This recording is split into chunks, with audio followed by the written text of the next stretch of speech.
time stood still, where water remembered our ასეულობით წლების წინ მომხდარმა მოვლენამ შვა მომავლების მთელი ამალა შეიქმნა თავად სისტემა, მიწა, ცა, ცხელი ცეცხლი და გაქრა წყალი. ადუღდა პლანეტა, ადუღდა წყალი და დაიწყო მოთქმა თვით სამყაროსი. იყო ჟამი გადარჩენისა და იყო ჟამი გადაშენებისა, აღსასრულისა და დასაწყისის ერთდროულად. სიკვდილის ზღვარზე გაღვივდა მიწა და წყალი და წარმოიშვა აღსავალი, მიწაი, თვით ბილოსი, მადლით. ტკივილი იყო წამიერი, სევდა უხმო, დარდი ჩუმი. ასე აიწყო მთელ პლანეტაზე მადლის წრე. კაუკასის ვერაგ და საშიშ მთებს შორის, სადაც ქარი ლოცვას არ იცნობს და ქვა სისხლს იმახსოვრებს, არსებობდა მრავალი ძლევამოსილი არსება. ისინი მთების ჩრდილში იმალებოდნენ და უხილავი თვალებით უთვალთვალებდნენ მოკდავებს. იშვიათად თუ გაუმართლებდა ვინმეს, რამდენიმე წამით მაინც შეეულო თვალი მათთვის.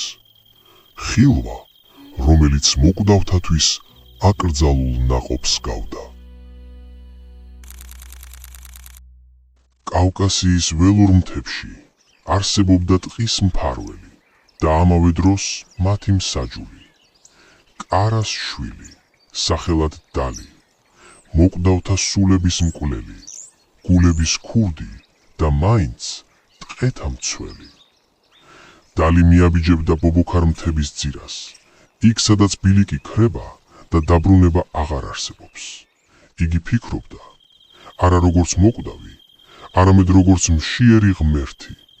მისი სურნელი აცდუნებდა მოკდავებს, კვებავდა ტყეებს და სხვა არსებებს უხმოდ იზიდავდა მისკენ. გადიოდა წლები. დალის აყვავების ძალა ნელ-ნელა ეცემოდა, მაგრამ მისი მადა არასდროს ნელდებოდა. იგი მადლს არ აძლევდა ყველას, მხოლოდ მათ, ვინც უკვე განწირული იყო. სწორედ ასე აღმოჩნდა დევი თენგო, მის ფეხქვეშ.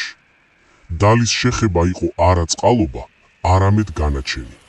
მისი მოწამვლა დევს უმალვე გადაედო და მთამ მისი კივილი დაიმახსოვრა. კავკასის ველურ და მივიწყებულ ტყეთა მახლობლად იდგა სოფელი, რომლის მკვიდრნიც ტყეში შესვლას ვერ ბედავდნენ. არსებათა სუნი სოფლის თითოეულ სახლში აღწევდა და შიში მოკდავთა ხორცამდე ჩადიოდა. იმედი თითქმის აღარ არსებობდა, ნებაც მით უმეტეს. მაგრამ მრავალი წლის შემდეგ სოფელს მოევლინა ბალღი, სახელად ლადო. მან პირველმა შეაბიჯა ველური ტყის შუაგულში. მრავალმა ნადირობამ ძალა სულმთლად გამოაცალა. მან ცეცხლის დანთება სცადა, მაგრამ სწორედ მაშინ მზემ გამოანათა. მიწის სუნი წამებში შეიცვალა. კოკისპირულად წამოვიდა წვიმა, ნახირი შიშით გაიფანტა. გადარჩენის მიზნით შორს გაიჭრა. მზე კი კვლავ დასცქეროდა მათ, თითქოს არჩევანს აკეთებდა.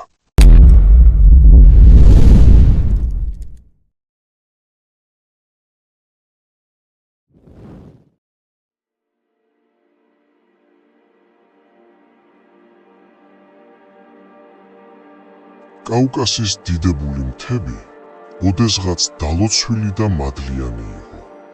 მოკდავთათვის მიუწვდომელი საგანძური. მათ ძირას ჩაფიქრებულმა დალიმ იგრძნო მოკდავის სუნი.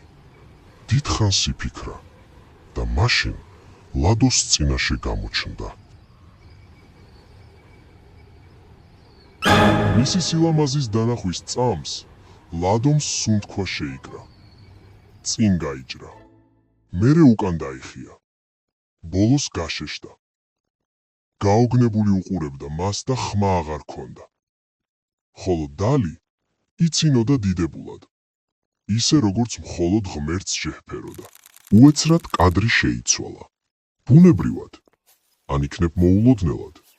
კაცმა არ იცის, რა მოხდა შემდგომ. ერთი კი ვიცით, დალი ლადოს შეუყვარდა და ლადოს დალი, ვინ იცის, რა იყო სიმართლე და რა ღმერთის თამაში. შემდეგ წყვილი ერთად მიდიოდა, სიყვარულის გამო, თითქოს ერთსა და იმავე სუნთქვას იზიარებდნენ. დღეს ჭირდება შენაირი ლაღი მამაკაცები. როგორ სიტყვი ქალღმერთო?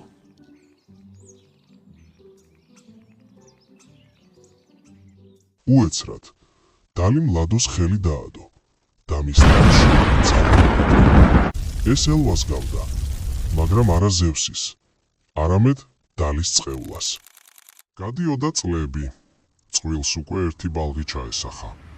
თუმცა დალი დუმდა და მისი მუცელი არაფერს ამბობდა. სწორედ ამ სიჩუმემ დაუწყო ფიქრები. ერთი მეორის შემდეგ 1000 აზრი. შიგადაშიგ ჩემი გული შენი ვარ, ჩემი გული შენი ვარ. ისინი მე მეკუთვნიან. გაიგეთ ყველამ.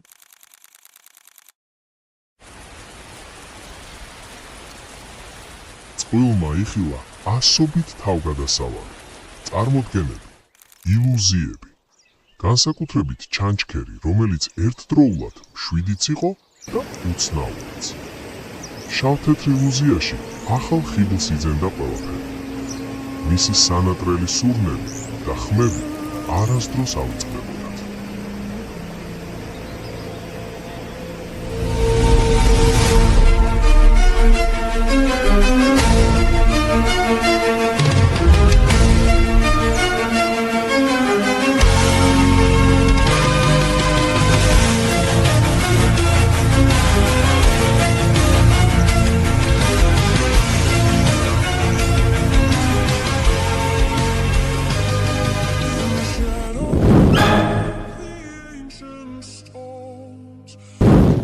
ერთ მშვენიერ დღეს დალიმ სიმართლე გაუმხილა მას. როგორი დიდებული სამყაროა ქალღმერთო.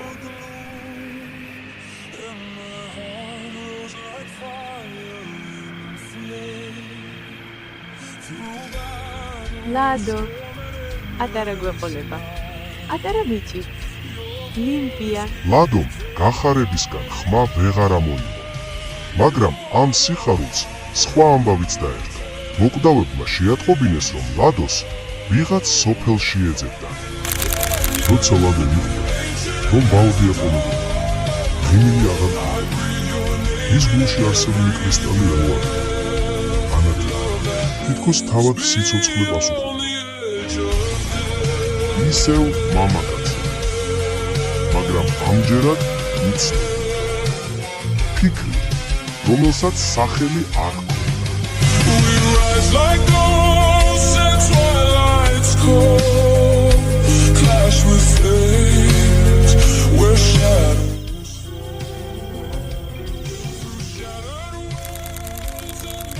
რამდენიმე თვის გასვლის შემდეგ დალისა და ლადოს სიყვარული შეირყა. განსაკუთრებით მაშინ, როცა ლადოს მოტივები ნელ-ნელა გამოაშკარავდა. მათ საუბრებში მორჩილება და მიჯაჭვულობა ხმლებივით ეჯახებოდა ერთმანეთს. თუმცა ამას ჯერ ვერავინ ამჩნევდა. მალევე ლადოს ეყო ძალა, რომ დალის ქსელიდან უბრალოდ გასული.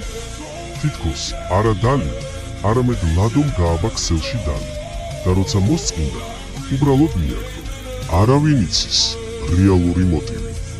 ნამდვილი მიზეზები და საფუძვლები მხოლოდ ერთ ადგილას იმალება. ჩემს წიგნში. ხო, სწორად გაიგეთ. ჩემს წიგნში. შეიძლება მოვხუცდი, მაგრამ ძალა და ღონე ჯერაც მაქვს.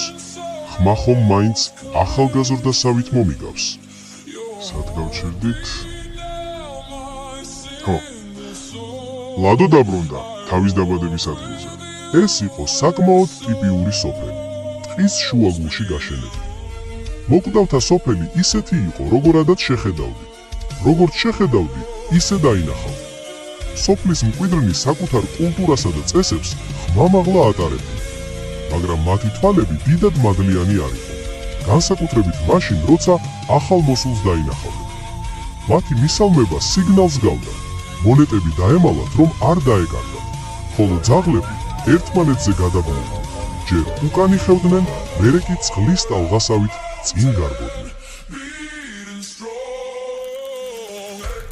ლადომ წამიც არ დაკარგა, ნაცნობებს შეხედა, ჩაუარა და მაშინვე ავთანდილი შეეგება. მათი საუბარი ნებისმიერ ზღუდს აუჩქარებდა. ამავე დროს შორს დალიმ მთელი თავისი ძალა მოიკრიბა და როცა ლადოს ღალატს თვალი მოჰკრა, ღმერთი ჩაიწვა. მან ჯერ საკუთარი თავი დაწვა და მასთან ერთად ის ნაწილი, რაც მასში ჯერ კიდევ სუნთქავდა. მაგრამ ეს საკმარისი არ აღმოჩნდა. დალიმ მთელი თავისი ტყე გადაწვა. ხოლო ყველაფერი, რაც ლადოს მასთან აკავშირებდა, ცოცხლად დამწვარი საკუთარი მთიდან ჩეხში გადაჩეხა და შემდეგ დაიძრა სიძულვილით აღსავსე სოფლისკენ. ამ დროს ლიმპიას ტირილმა მთელი კავკასია შეძრა. სოფლები თუ ქალაქები, ტყეები თუ მინდვრები ერთი მეორის მიყოლებით მიწასთან გასწორდა, მაგრამ მისი ტირილი არ შეჩერდა. არადა არ შეჩერდა. გაგრძელება იქნება.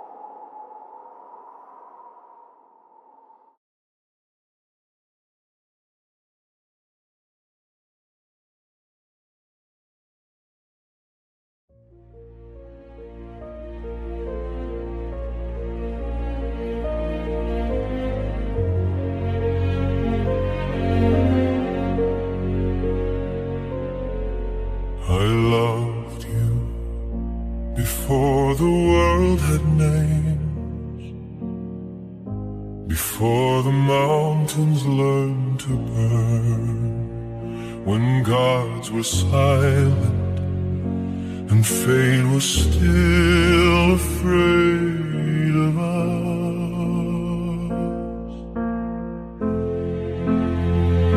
I carved your name into the dark, not for eternity,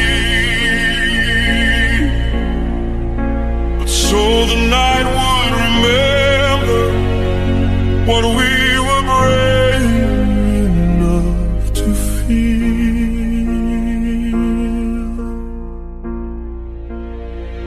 You were not mine and I was never yours, but love does not ask permission when it decides to exist.